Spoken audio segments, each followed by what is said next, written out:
இறை சமூகமாவோம் நம் இயேசுவின் அன்பினிலே இறையாட்சி வளர்ப்போம். நல்லுறவில் இறை சமூகமாவோம் நம் இயேசுவின் அன்பினிலே இறையாட்சி வளர்ப்போம். அன்பாலே சேர்ந்து வந்தால் இறை சமூகமாவோம். நாமே இறை சமூகமாவோம். அன்பில் இணைந்திருந்தால் இறையாட்சி மலரும். நம்மில் இறையாட்சி மலரும். நல்லுறவில் இறை சமூகமாவோம் நம் இயேசுவின் அன்பினிலே இறையாட்சி வளர்ப்போம். ஆண்டவரே, நீர் எம் குற்றங்களை மனதில் கொண்டிருந்தால் யார்தான் நிலைத்து நிற்க முடியும்? ஏனெனில் இஸ்ரேல் கடவுளே, உம்மிடம் மன்னிப்பு உள்ளது. தந்தை, மகன், தூய ஆவியாரின் பெயராலே நம் ஆண்டவராகிய இயேசு கிறிஸ்துவின் அருளும் கடவுளின் அன்பும் தூய ஆவியாரின் நட்புறவும் உங்கள் அனைவரோடும் இருப்பதாக.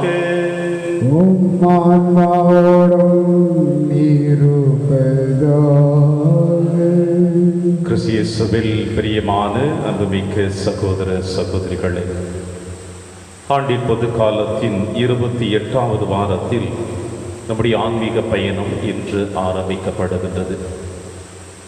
ஒவ்வொரு வாரமும் ஞாயிற்றுக்கிழமைகளில் திருப்பலியோடு இணைந்து இறைவன் தன்னுடைய வார்த்தைகளின் வழியாக நமக்கு இந்த வாரம் முழுவதுமாக சிந்தித்து செயல்பட அழைப்பு கொடுப்பதை நாம் உணர்ந்திருக்கின்றோம்.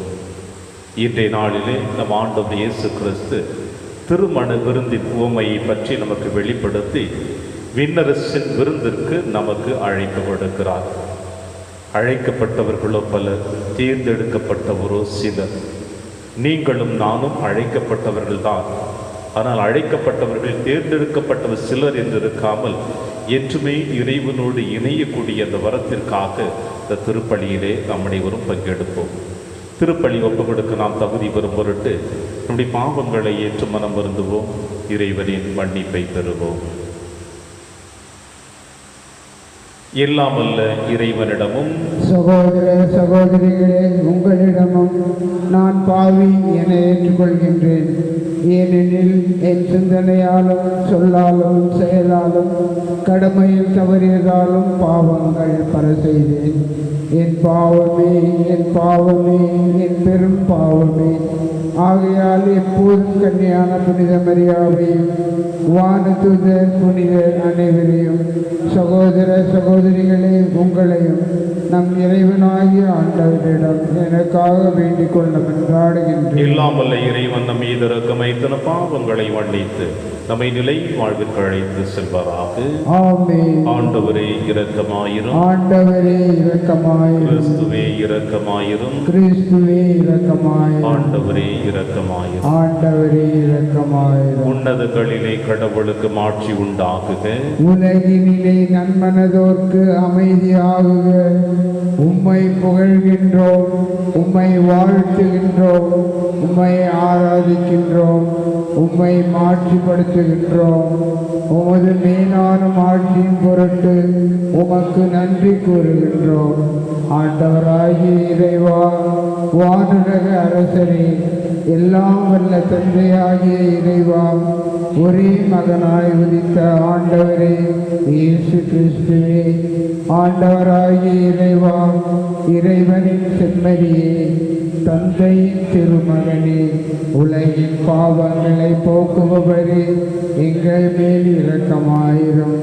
உலகின் பாவங்களை போக்குபவரே, எங்கள் மன்றாட்டை ஏற்றருளும். தந்தையின் வலப்பக்கம் வீற்றிருப்பவரே, எங்கள் மேல் இரக்கமாயிரும்.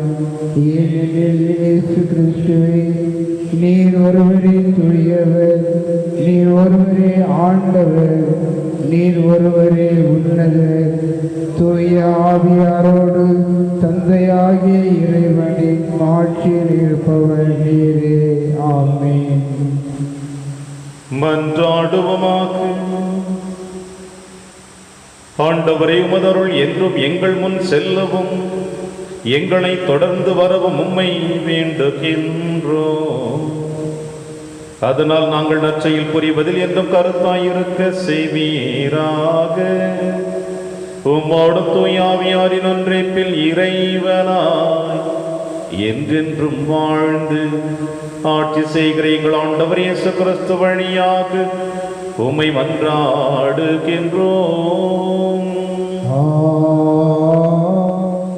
முதல் வாசகம். ஆண்டவர் சிறந்ததொரு விருந்தை ஏற்பாடு செய்வார், அனைவரின் துன்ப துயிலை தூக்கி எறிவார். இறைவாக்கினர் எசாயா நூலிலிருந்து வாசகம்.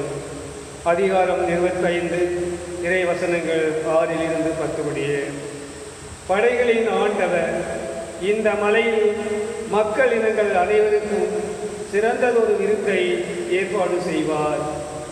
அதில் சுவைமிக்க பண்டங்களும் பழரச பானமும் கொழுப்பான இறைச்சி துண்டுகளும் வடிகட்டி பக்குவப்படுத்திய திராட்சை ரசமும் பரிமாறப்படும்.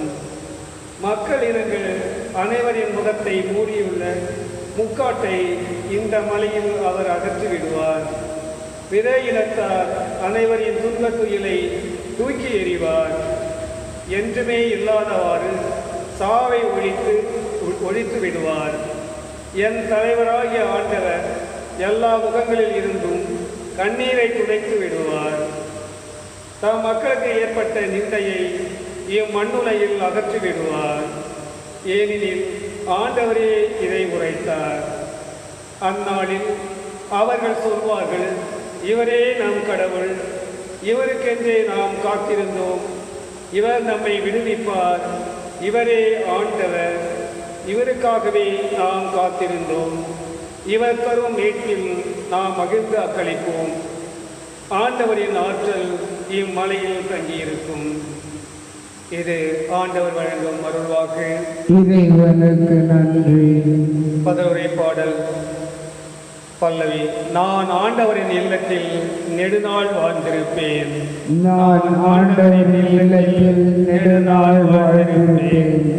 ஆண்டவரே என் ஆயர், எனக்கு ஏதும் குறையில்லை. பசும் புல்வெளி மீது என்னை அவர் இளைப்பாற செய்வார். அமைதியான நீர்நிலைகளுக்கு என்னை அழைத்துச் செல்வார். அவர் எனக்கு புத்துயிர் அளிப்பார். பல்லவி. நான் ஆண்டவரின் இல்லத்தில் நெடுநாள் வாழ்ந்திருப்பேன். தம் பயிருக்கு ஏற்ப என்னை நீதி வழி நடத்திடுவார். மேலும் சாவின் இருசூழ் பள்ளத்தாக்கில் நான் நடக்க நேர்ந்தாலும் நீர் என்னோடு இருப்பதால் எத்தீங்கிற்கும் அஞ்சிடேன். உம் கோலும் நெடுங்கழியும் என்னை தேற்றும். பல்லவி. நான் ஆண்டவரின் இல்லத்தில் நெடுநாள் வாழ்ந்திருப்பேன். என்னுடைய எதிரிகளின் கண் முன்னே எனக்கு ஒரு விருந்தினை ஏற்பாடு செய்கின்றீர். என் தலையில் நறுமண தைலம் பூசுகின்றீர். எனது பாத்திரம் நிரம்பி வழிகின்றது. பல்லவி. நான் ஆண்டவரின் இல்லத்தில் நெடுநாள் வாழ்ந்திருப்பேன். உண்மையாகவே என் வாழ்நாள் எல்லாம் உம் அருள் நலமும் பேரன்பும் என்னை புடைசூழ்ந்து வரும். நானும் ஆண்டவரின் இல்லத்தில் நெடுநாள் வாழ்ந்திருப்பேன். பல்லவி. நான் ஆண்டவரின் இல்லத்தில் நெடுநாள் வாழ்ந்திருப்பேன். எனக்கு வழிவூட்டுகிறவரின் துணை கொண்டு எதையும் செய்ய எனக்கு ஆற்றல் உண்டு. திருத்தூதர் பவுல் பிலிப்பியருக்கு எழுதின திருமுகத்திலிருந்து வாசகம். அதிகாரம் 4, இறை சொற்றொடர்கள் 12 முதல் 14 மற்றும் 19 முதல் 20. சகோதரர் சகோதரிகளே, எனக்கு வறுமையிலும் வாழத் தெரியும், வளமையிலும் வாழத் தெரியும். வயிறார உண்ணவோ பட்டினி கிடக்கவோ நிறைவோ குறைவோ எதிலும் எந்த சூழ்நிலையிலும் வாழ பயிற்சி பெற்றிருக்கின்றேன். எனக்கு வழிவூட்டுகிறவரின் துணை கொண்டு எதையும் செய்ய எனக்கு ஆற்றல் உண்டு.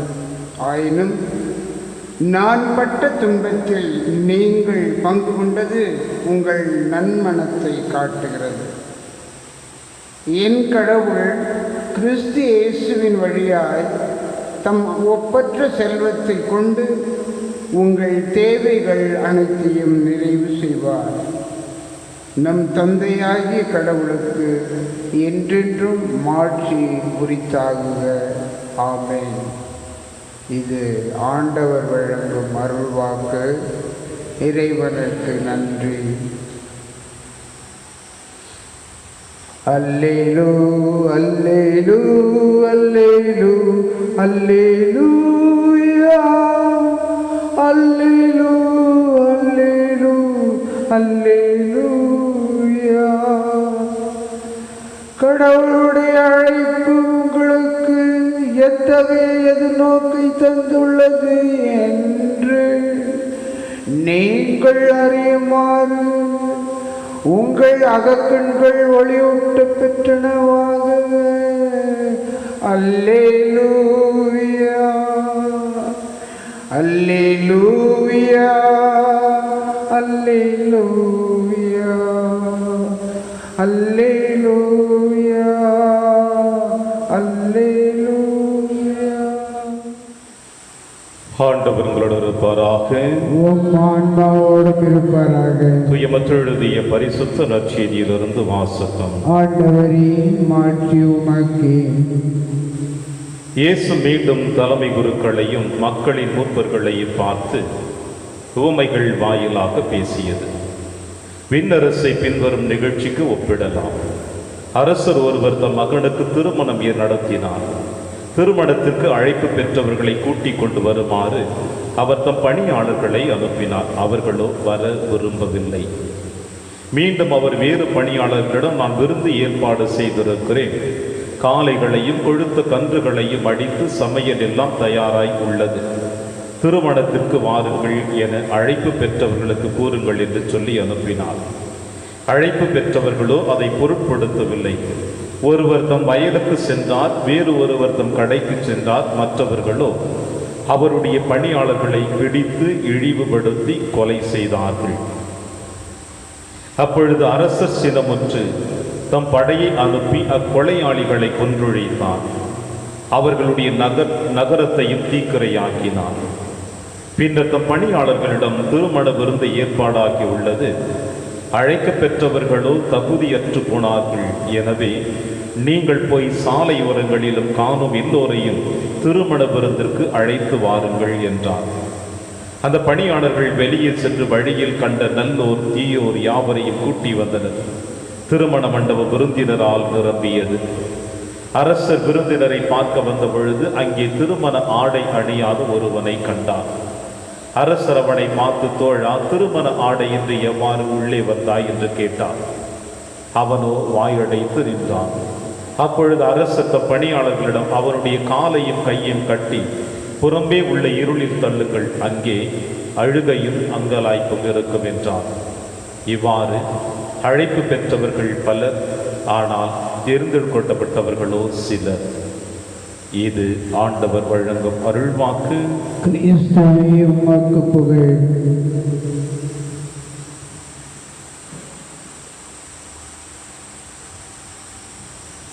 நீங்கள் போய் சாலையோரங்களில் காணும் எல்லோரையும் திருமண விருந்துக்கு அழைத்து வாருங்கள். கிறிஸ்து இயேசுவில் பிரியமான அன்புமிக்க சகோதர சகோதரிகளே,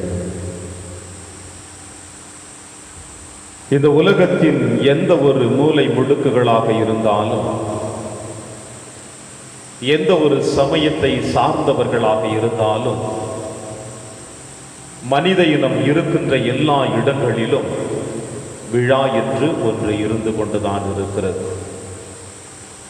அந்த விழாவிலே அவரவர்களுடைய கலாச்சாரத்திற்கு ஏற்றார் போல தங்கள் விழாக்களை கொண்டாடி மகிழ்வதில் நாம் கண்டு அனுபவித்திருக்கின்றோம்.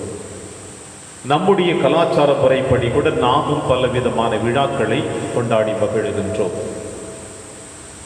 நம்முடைய ஊர் திருவிழா, ஆலய பங்கு திருவிழா, நம்முடைய குடும்பத்தில் நடக்கக்கூடிய ஒவ்வொரு விழாக்களிலும் ஒரு தனி சிறப்பு உண்டு. அது நமது கலாச்சாரமாக இருக்கட்டும், எந்த ஒரு நாட்டை சார்ந்தவர்களாக இருக்கட்டும், எல்லா இடங்களிலுமே விழா என்று ஒன்று இருந்தாலே அதில் விருந்து ஒன்று இருக்கும். விருந்து இல்லாத விழாக்கள் எங்குமே இல்லை. இந்த விதத்தில் யூத சமுதாயத்தில் விழாவுக்கு குறைகளும் இல்லை, அந்த விழாவிலே விருந்துகளுக்கும் குறைவுகளும் இல்லை. யூத சமுதாயத்தில் குறிப்பாக பாலஸ்தீன பகுதிகளில் திருமண விழா என்றாலே அது ஒரு தனிப்பட்ட 2 குடும்பங்களுக்கு மட்டுமல்ல ஏற்படுகின்ற விழா. மாறாக ஒட்டுமொத்தமாக அந்த பகுதியில் இருக்கின்ற எல்லா கிராமங்களில் இருக்கின்ற அனைத்து குடும்பங்களும் ஒன்று சேர்ந்து கொண்டாடக்கூடிய விழா. அன்றைய தினத்திலே அந்த திருமண தம்பதியர்களுடைய மகிழ்ச்சியிலே அந்த பகுதியில் இருக்கின்ற எல்லா குடும்பத்தாரும் ஒன்றாக இணைந்து அந்த மகிழ்ச்சியில் திளைத்து சந்தோஷப்படுவார்கள். இது அவருடைய கலாச்சாரத்தினுடைய ஒரு நிகழ்வு. ஆனால் இந்த அழைப்பு என்பது 2 விதமான அழைப்பு இந்த யூத சமுதாயத்தில் கொடுக்கப்பட்டிருக்கிறது. முதலில் ஒரு அழைப்பு கொடுக்கப்படும். யாரையெல்லாம் அவர்கள் இந்த திருமண விருந்திற்கு அழைக்கிறார்களோ, திருமண விழாவிற்கு அழைக்கிறார்களோ, அவர்களுக்கு எல்லோருக்கும் ஏற்கனவே ஒரு முறை அழைப்புதல் கொடுக்கப்பட்டுவிடும். இந்த நேரத்தில், இந்த நாளில் இந்த திருமண விழா நடைபெற இருக்கிறது என்று. நாட்கள் சில கழித்த பிறகு மீண்டுமாய் அவர்களுக்கு இந்த அழைப்பு கொடுக்கப்படும். என்னவென்றால், இதோ மீண்டும் உங்களை அழைக்கிறேன், திருமண ஏற்பாடு நிறைவு செய்யப்பட்டிருக்கிறது, வந்து திருமண விருந்திலே கலந்து கொள்ளுங்கள் என்று. பிரியமான சகோதர சகோதரிகளே, அந்த வரிசையில் இன்றைய நற்செய்தி வாசகம் ஆண்டவர் இயேசு கிறிஸ்து அழைப்பு கொடுப்பதை நமக்கு வெளிப்படுத்துகிறது. பல ஊமைகளை இந்த மண்ணுலகிலே ஆண்டவர் இயேசு கிறிஸ்து 3 ஆண்டுகள் பணியாற்றுகின்ற பொழுது விண்ணரசு ஊமைகளின் வாயிலாக சொன்னதை நாம் அனுபவித்திருக்கின்றோம். ஒரு சில ஊமைகள் இயேசு தம் சீடரை பார்த்து கூறுகிறார் என்று சொல்லப்படும். ஒரு சில உவமைகள் இயேசு மக்களை பார்த்து சொன்னார் என்று சொல்லப்படும். ஒரு சில உவமைகள் இயேசு தலைமை குருக்களையும் மக்களின் மூப்பர்களையும் பார்த்து சொன்னதாக சொல்லப்படுகிறது. அந்த வரிசையில் இன்று நற்செய்தி வாசகத்திலே மத்திய நற்செய்தியாளர் அழகாக உங்களுக்கும் எனக்கு பதிவு செய்கிறார். இயேசு மீண்டும் தலைமை குருக்களையும் மக்களின் மூப்பர்களையும் பார்த்து உவமைகள் வாயிலாக பேசியது. பிரியமான சகோதர சகோதரிகளே, யூத சமுதாயத்திலே திருமண விருந்திற்கு அழைப்பு கொடுப்பது 2 விதமான அழைப்பு என்று சொன்னேன். முதலில் அவர்களுக்கு ஒரு அழைப்பு கொடுக்கப்படும். மீண்டும் 2வது அழைப்பு அந்த நெருக்கத்திலே அழைப்பு கொடுக்கப்படும். இங்கே ஆண்டவர் இயேசு கிறிஸ்து மீண்டும் தலைமை குருக்களையும் மக்களின் மூப்பரையும் பார்த்து உவமைகள் வாயிலாக பேசினார் என்று சொல்லப்படுகிறது. பார்வோன் மன்னனிடத்தில் உணவு நன்றாக கிடைத்தது, உறங்க உறைவிடம் கிடைத்தது, ஆடைகள் நன்றாக கிடைத்தது. ஆனால் மனதிற்கு நிம்மதி இல்லை. இஸ்ரேல் இனத்தை சார்ந்த மக்களுக்கு ஒவ்வொரு நாளும் ஒவ்வொரு இனத்தவை சார்ந்தவர்கள் இறந்து கொண்டே இருக்கிறார்கள். அடிமைகளாக வாழ்ந்து கொண்டிருப்பதினால் அவர்கள் தந்தை கடவுளை பார்த்து கூக்குரலிட்டு எங்களை காப்பாற்றும் என்று அழுது புலம்பிய பிறகு இறைவன் அவர்களை அந்த பார்வோன் மன்னனிடமிருந்து அழைத்து வருகிற பொழுது அவர்களோடு உடன்படிக்கை ஏற்படுத்தி கொண்டார். தாம் தேர்ந்தெடுக்கப்பட்ட இனம் என்று இறைவன் அவர்களை நேரடியாக எனது குழந்தைகள் என்று தேர்ந்தெடுத்துக் கொண்டார். முதல் உரிமை அவர்களுக்கு கொடுக்கப்பட்டது. இந்த முதல் உரிமை கொடுக்கப்பட்ட இந்த இஸ்ரேல் இனம்தான் காலப்போக்கிலே தன்னை அழைத்தவரையும் தனக்கு வாழ்வு கொடுத்தவரையும் மறுத்து பாகால் தெய்வத்தை அவர்கள் வழிபட ஆரம்பிக்கிற பொழுது இறைவன் அவர்கள் மீது கோபக்கணைகளை வெளிப்படுத்துவதையும் நாம் வேதத்திலே வாசிக்க கேட்கின்றோம். இங்கே மத்திய நற்செய்தியாளர் இயேசு மீண்டும் தலைமை குருக்களுக்கும் மூப்பர்களுக்கும் அழைப்பு கொடுக்கிறார் உண்மை வாயிலாக. இந்த நற்செய்தி வாசகத்தில் 2 வார்த்தைகளை நாம் உள்வாங்கி சிந்திக்க அழைக்கப் போகின்றோம். ஒன்று, அவர்களும் வர விரும்பவில்லை. இன்னொன்று, அவர்கள் அதை பொருட்படுத்தவில்லை. அரசன் கொடுத்த அழைப்பினை அவர்கள் வர விரும்பவில்லை என்று சொல்லவும், மீண்டுமாய் அழைப்பு கொடுக்கிற பொழுது அவர்கள் அதை பொருட்படுத்தவில்லை என்று சொல்லப்படுகிற பொழுது இந்த தலைமை குருக்களும் மக்களின் மூப்பரும் மறைவுள் வல்லுநர்களும் சதுசேயர்களும் இறைவன் கொடுத்திருக்கின்ற அழைப்பை ஏற்றுக்கொள்ள விருப்பம் இல்லாமல் அதை பொருட்படுத்தாமல் தங்களுடைய விருப்பங்களுக்கு ஏற்றார் போல நாட்களை கடந்து சென்றார்கள்.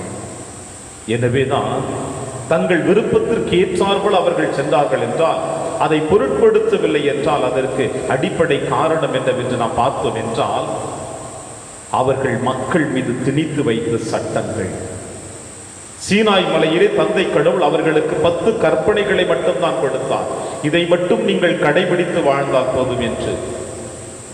ஆனால் இந்த பரிசேய கூட்டமோ தங்களுக்கென்று ஒரு சட்டத்தை உருவாக்கி தங்களுடைய சுதந்திர வாழ்வை வாழ வேண்டும் என்பதற்காக மக்களின் மீது ஒரு சில சட்டங்களை திணித்துக் கொண்டு அவர்கள் சுதந்திரமாக வாழ்ந்தார்கள். இறைவனுடைய அழைப்பை இவர்கள் பொருட்படுத்தவில்லை. எனவேதான் ஓய்வு நாட்களில் ஆண்டவர் இயேசு கிறிஸ்து புதுமைகளை செய்கிறாரா என்று நுணுக்கமாக உற்று நோக்கி கொண்டிருந்தார்கள். இறைவனுடைய அழைப்பை அவர்கள் ஏற்றுக்கொள்ளவும் இல்லை, அதை புறக்கணித்து அதை மறுதலித்து வாழ்ந்து கொண்டிருந்தார்கள் என்பதைத்தான் இங்கே ஆண்டவர் இயேசு கிறிஸ்து ஆணித்தரமாக சொல்லுகிறார். எனவே அவர்கள் அனைவரையும் கொன்றொழித்து விட்டு அந்த நகரத்திற்கு தீயை உருவாக்கிவிட்டு வழியோரமாய் இருந்த மக்களை அழைத்து வரவும் அரசன் ஆணையிடுவதாக சொல்லப்படுகிறது. இந்த வழியோரமாய் இருந்தவர்கள் யார் என்று நம் அனைவருக்கும் நன்றாக தெரியும். சமாரியர்கள், புறையினத்து மக்கள், ஒதுக்கப்பட்டவர்கள், விளக்கப்பட்டவர்கள், சபிக்கப்பட்டவர்கள் என்று வேதத்திலே வாசிக்கின்றோம். இவர்கள் அனைவருக்கும் இந்த அழைப்பு கொடுக்கிற பொழுது அவர்களையும் அழைத்து வந்து அந்த விருந்திலே அமர வைத்து உணவு கொடுக்கிறார் என்று சொல்லப்படுகிற பொழுது அதில் ஒருவன் மட்டும்தான் திருமண ஆடை என்று இருந்தான். அவனை கையையும் காலையும் கட்டி புறம்பே தள்ளும் என்று அரசன் சொல்லுகிறார் என்றால் அந்த திருமண ஆடை என்பது பிரியமான சகோதர சகோதரிகளே அந்த தயாரிப்பு இல்லாத ஒரு தருணம். அந்த தயாரிப்பு இல்லாத தருணம் ஆண்டவர் எதை ஒப்பிடுகிறார் என்றால் ஒவ்வொரு நாளும் திருப்பலியிலே கலந்து கொண்டிருக்கின்ற நீங்களும் நானும் அந்த திருப்பலிக்கு ஏற்றவாறு நாம் நம்மை தயாரித்து இருக்கின்றோமா என்று சிந்திக்கத்தான் இறைவன் அழைப்பு கொடுக்கிறார். பல நேரங்களிலே கிறிஸ்துவர்கள் என்று அழைப்பு கொடுக்கப்பட்ட நமக்கு அந்த கிறிஸ்துவ வாழ்வை வாழ்ந்து கொண்டிருக்கின்றோமா, புறக்கணித்து இருக்கின்றோமா என்று சிந்திக்கவும் அழைப்பு கொடுக்கப்படுகிறது. அதற்கேற்றார் போல வாழ்வு வாழாமல் ஆலயத்தில் திருப்பலிக்கு வருகிற பொழுது நல்லதொரு தயாரிப்பு இல்லாமல் நற்கருணை உட்கொள்வதற்காக நம்மையே நாம் பொருட்படுத்தாமல் எழுந்து அந்த நற்கருணை விருந்திலே கலந்து கொள்ளுகின்றோமே, இதுதான் அந்த தயாரிப்பு அற்ற வாழ்க்கை என்று சொல்லுகிறார். ஆம் பிரியமான சகோதர சகோதரிகளே, இந்த திருமண அழைப்பு அன்று யூதர்களுக்கு கொடுக்கப்பட்டது போல இன்று உலகத்தில் வாழ்ந்து கொண்டிருக்கிற எல்லா கத்தோலிக்க கிறிஸ்தவர்களுக்கும் இறைவன் இந்த அழைப்பை கொடுத்து கொண்டிருக்கிறார். விண்ணக விருந்திலே நீங்களும் நானும் பங்கு பெற வேண்டும் என்றால் அவருடைய அழைப்பை நாம் பொருட்படுத்தியாக வேண்டும், ஏற்றுக்கொள்ள வேண்டும், அதோடு சேர்ந்து தயாரிக்க வேண்டும். தயாரிப்பு இல்லை என்றால் நாமும் இந்த மனிதனை போல புறம் தள்ளப்பட முடியும் என்பதை இன்று ஆண்டவர் நமக்கு வெளிப்படுத்துகிறார். எனவே பிரியமான சகோதர சகோதரிகளே, இந்த ஆண்டின் பொது காலத்தின் 28வது வாரத்தில் அடியெடுத்து வைத்திருக்கிற நாம் இந்த வாரம் முழுவதுமாக நம்முடைய உள்ளத்தின் ஆழத்தில் இந்த கருத்துக்களை சிந்தித்து பார்ப்போம். இறைவன் எப்படிப்பட்ட அழைப்பை என கொடுத்திருக்கிறார்? இந்த அழைப்பிலே இத்தனை ஆண்டுகளாக நான் அதனை பயன்படுத்தி இருக்கின்றேனா அல்லது புறம் தள்ளி இருக்கின்றேனா? புறம் தள்ளி இருந்தால் இதுவே தகுந்த காலம், நான் மனம் திரும்பி ஆண்டவரோடு இணைந்து வாழ என்னை முயற்சிக்கிறேன் என்று இறைவனோடு பயணிப்போம். அப்பொழுது ஆண்டவர் உங்களையும் என்னையும் நிறைவாக ஆசீர்வதிப்பார். ஆமென்.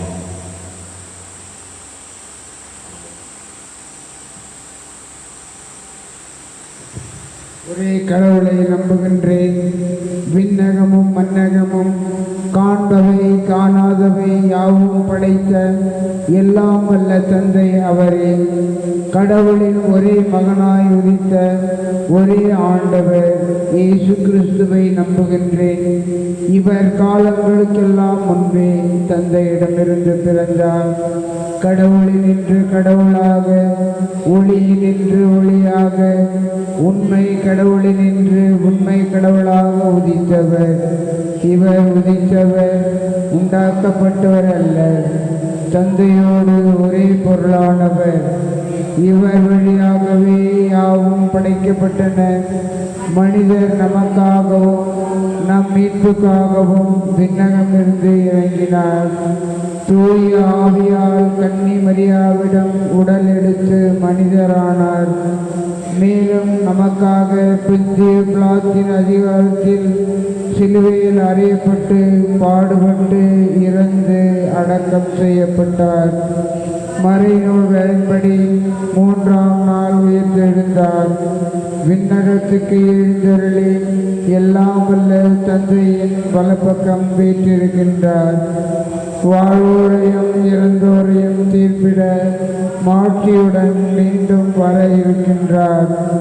அவரது ஆட்சிக்கு முடிவு இராது. தந்தையிடமிருந்தும் மகனிடமிருந்தும் புறப்படும் ஆண்டவரும் உயிர் அளிப்போருமான தூய ஆவியாரை நம்புகின்றேன். இவர் தந்தையோடும் மகனோடும் ஒன்றாக ஆராதனையும் ஆட்சியும் பெறுகின்றார். இறைவாக்கினர்கள் வாயிலாக பேசியவர் இவரே. ஒரே புனித கத்தோலிக்க திருத்தூதர் வழிவரும் திரு அவையை நம்புகின்றேன். பாவ மன்னிப்புக்கான ஒரே திருமுழுக்கை ஏற்றுக்கொள்கின்றேன். இறந்தோரின் உயிர்ப்பையும் வரவிருக்கும் மறு உலக வாழ்வையும் எதிர்பார்க்கின்றேன். ஆமென்.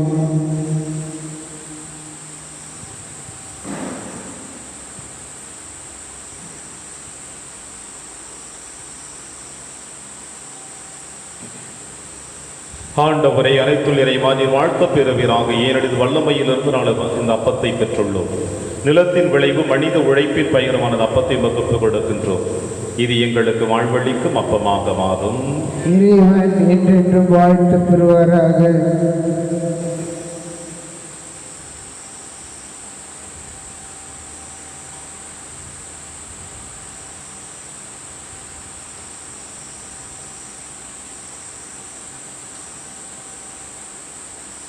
ஆண்டவரை அனைத்துள் இறைவானில் வாழ்த்த பெறுவீராக. ஏனெனில் வல்லமையிலிருந்து நாங்கள் ரசத்தை பெற்றுள்ளோம். திராட்சை செடிய மனித உழைப்பின் பயணமான ரசத்தை வகுப்பு கொடுக்கிறோம்.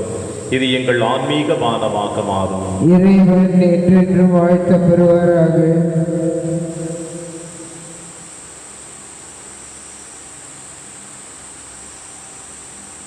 சகோதர சகோதரிகளை, என்னுடையது உங்களுடையதுமான இப்பலி எல்லாமல்ல தந்தையாக இறைவனுக்கு ஏற்றதாகும்படி செவியுங்கள். ஆண்டவர் தமது பெயரின் புகழ்ச்சிக்காகவும் மாட்சிக்காகவும் நமது நன்மைக்காகவும் புனித திரு அவை அனைத்து நலனுக்காகவும் உமது கையிலிருந்து இப்பலியை ஏற்றுக்கொள்வாராக. ஆண்டவரே, நாங்கள் ஒப்பு கொடுக்கும் இப்பலியின் காணிக்கைகளோடு நம்பிக்கையாளரின் வேண்டல்களையும் ஏற்றருளும்.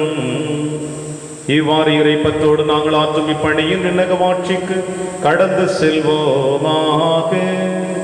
எங்கள் ஆண்டவராகிய கிறிஸ்து வழியாக உம்மை மன்றாடுகின்றோம்.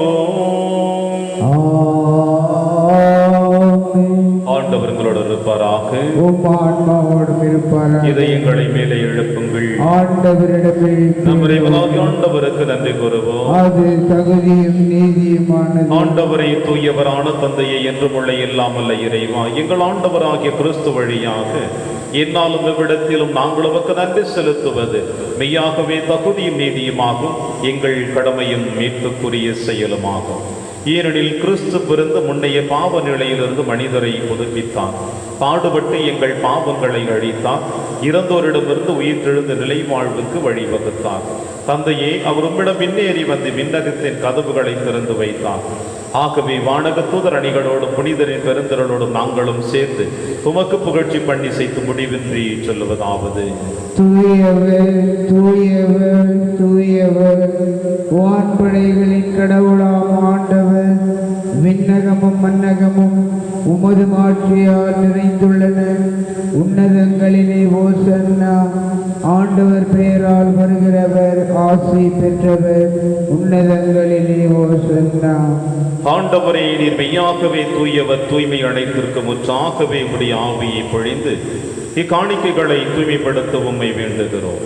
இவ்வாறு எங்கள் ஆண்டவர் இயேசு கிறிஸ்துவின் உடலும் இரத்தமுமாக எங்களுக்கு இவை மாறுவனவாக. அவர் பாடுபட உளம் கணிந்து தம்மை கையளித்த போது அப்பத்தை எடுத்து நன்றி செலுத்தி அதை பிட்டு தம் சீடருக்கு அளித்து அவர் கூறியதாவது: அனைவரும் இதிலிருந்து பெற்று உண்ணுங்கள், ஏனெனில் இது உங்களுக்காக கையளிக்கப்படும் என் உடல்.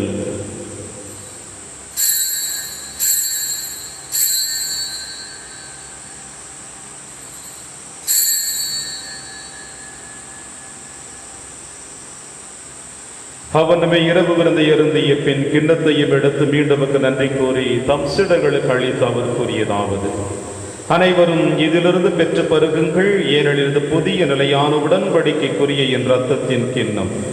இது பாவ மன்னிப்புக்கென்று உங்களுக்காகவும் பலருக்காகவும் சிந்தப்படும்.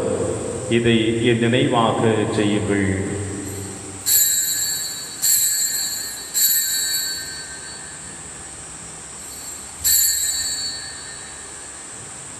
நம்பிக்கையின் மறைபொருள்.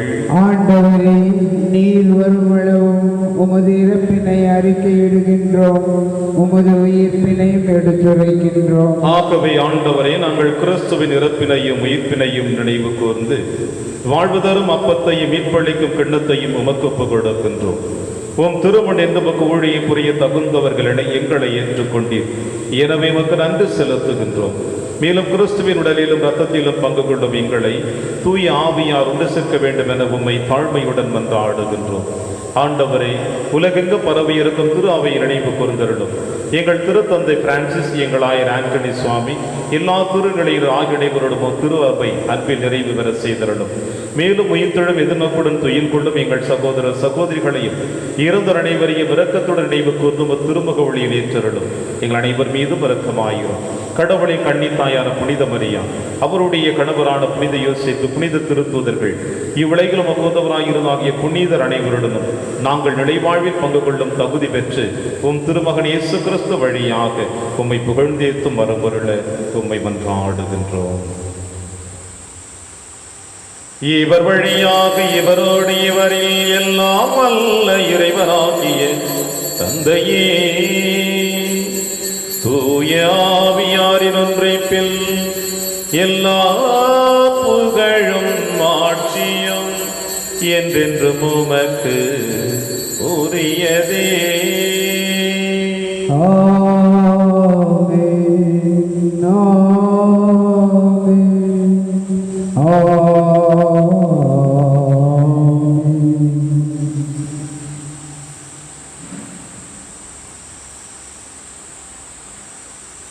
மீட்பரின் கட்டளையால் கற்பிக்கப்பட்டு இறை படிப்பினையால் பயிற்சி பெற்று நாம் அனைவரும் துணிந்து சொல்வோம். விண்ணுலகில் இருக்கிற எங்கள் தந்தையே, உமது பெயர் தூயது என போற்ற பெறுக. உமது ஆட்சி வருக. உமது திருவுளம் விண்ணுலகில் நிறைவேறுவது போல மண்ணுலகிலும் நிறைவேறுக. எங்கள் அன்றாட உணவை இன்று எங்களுக்கு தாரும். எங்களுக்கு எதிராக குற்றம் செய்வோரை நாங்கள் மன்னிப்பது போல எங்கள் குற்றங்களை மன்னியும். எங்களை சோதனைக்கு உட்படுத்தாதீர், தீமையிலிருந்து எங்களை விடுவித்தருளும். ஆண்டவரே, தீமை அனைத்திலும் இருந்து எங்களை விடுவித்து எங்கள் வாழ்நாளின் அமைதியை கனிவுடன் அருள உம்மை மன்றாடுகிறோம். உமது இரக்கத்தின் உதவியால் நாங்கள் பாவத்திலிருந்து எப்பொழுதும் விடுதலை பெற்று யாதொரு கலக்கமுமின்றி நலமாய் இருப்போமாக. நாங்கள் எதிர்நோக்கி இருக்கும் பேரின்பத்திற்காகவும் மீட்பராக இயேசு கிறிஸ்து வருகைக்காகவும் காத்திருக்கின்றோம். ஏனெனில் ஆட்சியும் வல்லமையும் ஆட்சியும் என்றென்றும் உமதே. ஆண்டவரே இயேசு கிறிஸ்துவை, அமைதியை உங்களுக்கு விட்டுச் செல்கிறேன், என் அமைதியை உங்களுக்கு அளிக்கிறேன் என்று உம் திருத்தூதர்களுக்கு வழிந்தீரேன். எங்கள் பாவங்களை பாராமல் திரு அவையின் நம்பிக்கையை கண்ணோக்கி உமது திருவுளத்திற்கேற்ப அதற்கு அமைதியை முற்றிலும் அளித்தொள்வீராக என்று வாழ்ந்து ஆட்சி செய்கின்றவர் நீரே. ஆண்டவருடைய அமைதி உங்கள் அனைவரோடும் என்றும் இருப்பதாக. ஒருவருக்கொருவர் உறவின் வாழ்த்தை அறிவித்து மகிழ்வோம். சமாதானம். உலகின் பாவங்களை போக்கும் இறைவனின் செம்மறியே, எங்கள் மேல் இரக்கமாயிரும். உலகின் பாவங்களை போக்கும் இறைவனின் செம்மறியே, எங்கள் மேல் இரக்கமாயிரும். உலகின் பாவங்களை போக்கும் இறைவனின் செம்மறியே, எங்களுக்கு அமைதியை அளித்தருளும்.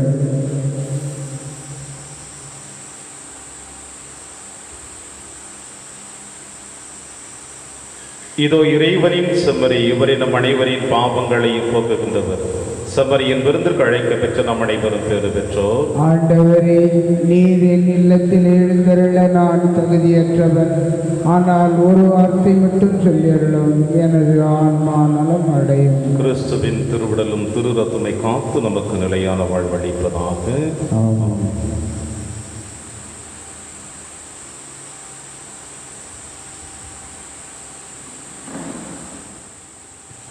கிறிஸ்துவின் ஆன்மாவே என்னை புனிதமாக்கும், கிறிஸ்துவின் திருவுடலே என்னை மீட்டருளும், கிறிஸ்துவின் திரு இரத்தமே எனக்கு எழுச்சியூட்டும், கிறிஸ்துவின் விழாவின் தண்ணீரே என்னை கழுவிடுமே, கிறிஸ்துவின் பாடுகளே என்னை தேற்றிடுமே. ஓ நல்ல இயேசுவே, எனக்கு செவிசாயும், உம் திருக்காயங்களுள் என்னை மறைத்தருளும், உம்மிடமிருந்து என்னை பிரிய விடாதேயும், தீய பகலிடமிருந்து என்னை காத்தருளும், எனது இறப்பின் வேளையில் என்னை அழைத்தருளும், உம்மிடம் வர எனக்கு கட்டளையிட்டருளும், புனிதர்களோடு எக்காலமும் உம்மை புகழ செய்யும். ஆமென்.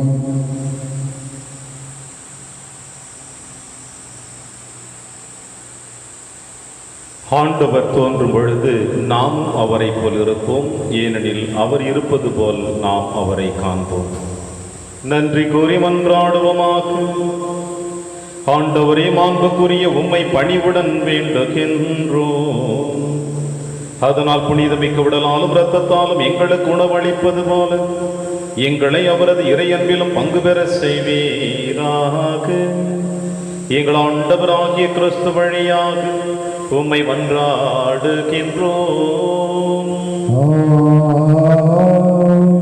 ஆண்டவர் உங்களோடு இருப்பாராக.